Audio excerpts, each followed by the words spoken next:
On the library's homepage is a main search box. This is our discovery search, and in this video, we'll take a quick tour of this resource and learn a couple of tips for using it effectively. First, let's talk about what a discovery search does. To do that, let's type a keyword in the search box to get into the discovery search. Discovery is used as a single search that includes our library catalog and many of our databases. The library catalog includes the records of the physical items held in the library, along with a smaller selection of ebooks, streaming films, and other resources.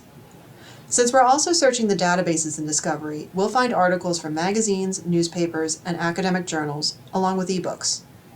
Remember that Discovery does not search all of our databases, especially image and streaming film databases.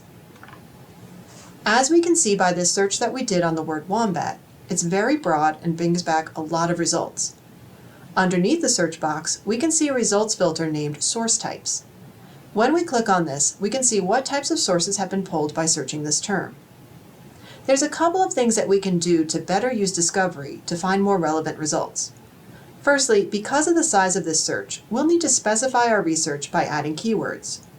We'll click the Advanced Search link underneath the box on the right.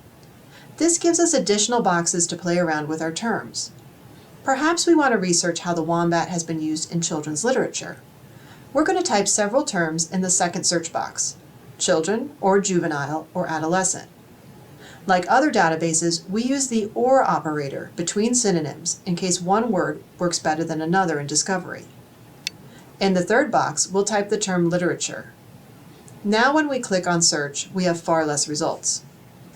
Next, we're going to narrow the results to the type of sources we want. Let's say we want journal articles on this topic. We're going to click on the Source Types filter and select Academic Journals. We can also click on All Filters to see all the ways we could filter our results.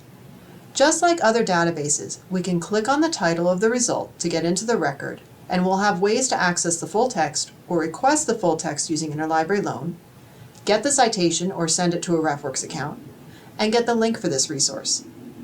If we don't find the best results, we'll go back and change the search terms. Let's now talk about the strengths and weaknesses of Discovery. It's great if we have a very unique topic that hasn't been well researched, or a topic that is multidisciplinary, because the search is large and incorporates a lot of databases across disciplines. While our catalog has some ebooks, Discovery includes many ebook subscriptions.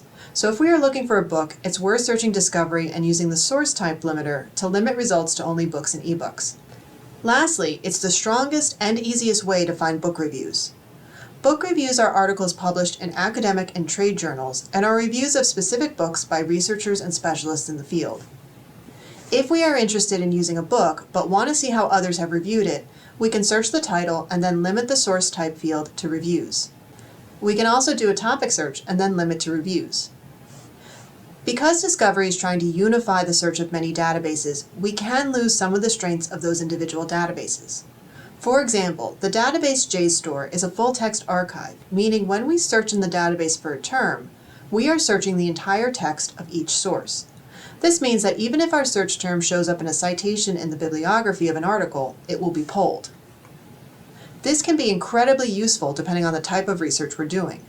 However, in Discovery, you lose that functionality.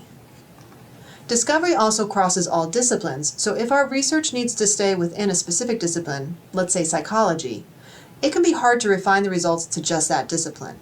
Instead, it would be better to search in the database specific to that discipline, like APA PsycInfo. Lastly, remember that Discovery does not search all of our databases, especially those databases that focus on primary sources. It can be a great way to get started on a topic or use when researching a very niche topic, but we should use it in conjunction with other library resources.